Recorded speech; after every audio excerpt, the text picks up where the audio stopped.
In this premium episode, I interview leadership coach and author Susanne Madsen.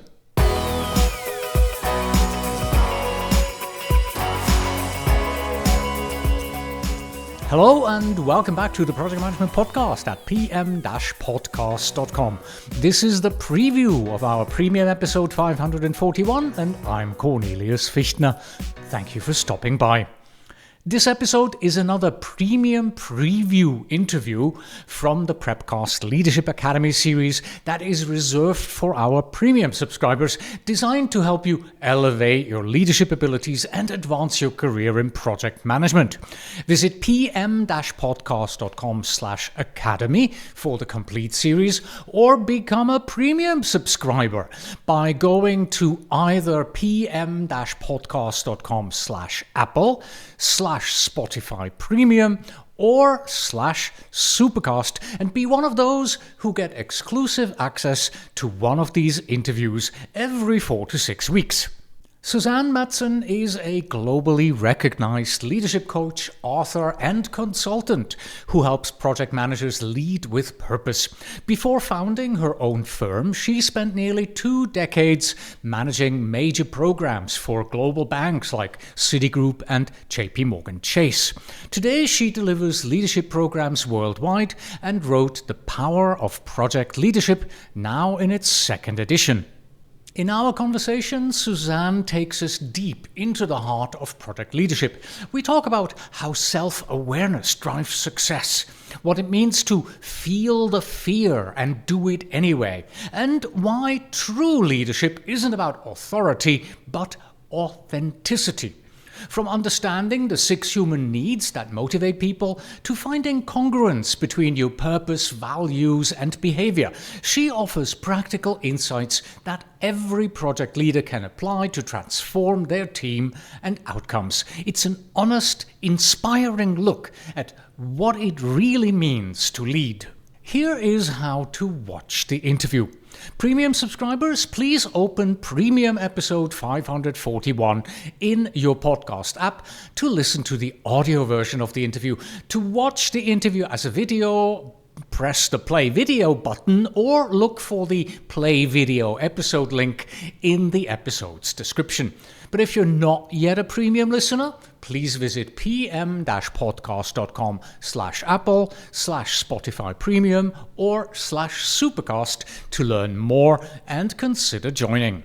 And now, here is a 5-minute preview of the interview for everyone. Enjoy and until next time. Everyone always says that you have to be a proactive leader, but there is a spectrum. In fact, there is a matrix that we will be exploring with our guest today. And I want to make it absolutely clear, you can still get the most out of this discussion without reading the book. You cannot read the label from inside the jar. Am I opening myself up to hearing, seeing, sensing who I am, what I can be doing better? Am I, in this case, am I proactive? Am I reactive? Am I task-oriented? Am I more people-focused? Are you ready for the truth? Can you actually figure out the truth yourself? Do you have to go out and ask others? How do you see me? The telltale sign whether somebody is reactive or proactive is if they are getting to do those things that are really important, the non-urgent important activities, that they're the ones that move us forward. They're the ones that give us results. Right? Even the most proactive person can be in a reactive environment. How does a proactive leader who's watching this right now work best in a reactive environment where their boss may be extremely reactive? How does that work for them? And we have to be very honest about what we can influence and what we cannot influence. So the listeners here may be familiar with something called your circle of influence. So if you draw a circle on a piece of paper, anything inside of that circle is what you can influence, and anything outside the circle you cannot influence. And this is a moment where I would say this phrase, feel the fear and do it anyway. We need courage to do the right thing. And to get over that fear of, oh my God, maybe they're not going to like me now, or maybe I will lose my job. Yeah, the most difficult person we will ever get to lead is ourselves. We will only, as humans, be really fulfilled if we go for the last two needs, and that's growth and contribution. Leadership is leading people. Yes. And we are unbelievably complex. We like to think that we're logical and that we make rational decisions, but actually we are very much steered by first unconscious behaviors and by a lot of emotion. Listening to our intuition is a skill that we each need to tune into, because we have multiple things going on. Our fear is loud at times, and when we make decisions based on fear, they're not necessarily the best decisions. And what also happens sometimes, Cornelius, is that we actually have an intuition which is correct, but then we override it because we think that it's not the popular choice. So we don't listen to it. We do what we think people want to hear. Mm-hmm. Are you able to really do the best you can if you don't believe in the ethics of the company? I don't think so. We can feel when people are congruent. We can feel when people, and we even use the word, we resonate with them because they make sense. An authentic leader is somebody where there is alignment between what I think with my head, what I feel with my heart, what I say, and what I do with my hands. We need that moral compass. Here is the one question that I ask everyone in this series here. If you had to choose, what is the one trait or the one skill that you attribute to people who are truly great leaders?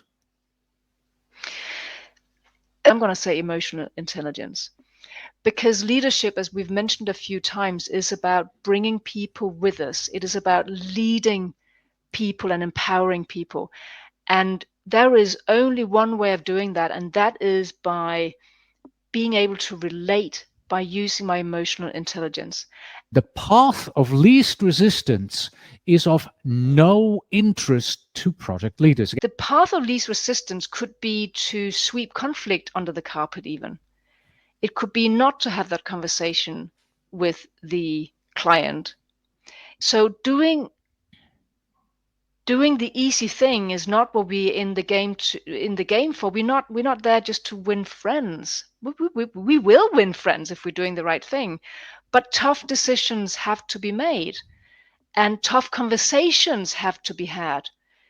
You have to go down that path of resistance, not pick the easy path. You have to pick the hard path. If I want to have integrity, at least I need to voice why I believe there's an issue here.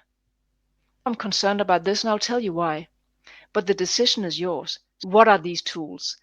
Well, they are, as we say, the empowerment. Empowerment means that I take power from me, power and control from me, and I give it to the team. So first of all, I have to be willing to let go of that part of me that wants to make all the decisions. It means that we can be together and share our concerns. And I, as a leader, can say, you know what, team? I don't have the answers. I need you. How do you think we can do this? What are your ideas? I want to hear your contributions. I've been asking around what people do, what works best for them. And what some of the answers I've got back is that at the beginning of each meeting, let's say it's a weekly core team meeting, at the beginning of that meeting, they take turn, all the team members take turn in sharing something personal. It's very important to do something personal and to have people share what's important to them. That's how we build connection. It's not something that just happens. You have to literally work on it. You have to deliberately make a decision and say, this is what we're going to do. The more conscious you become, the better a leader you will become. Thank you again, everybody, for joining us today. And as always, until next time.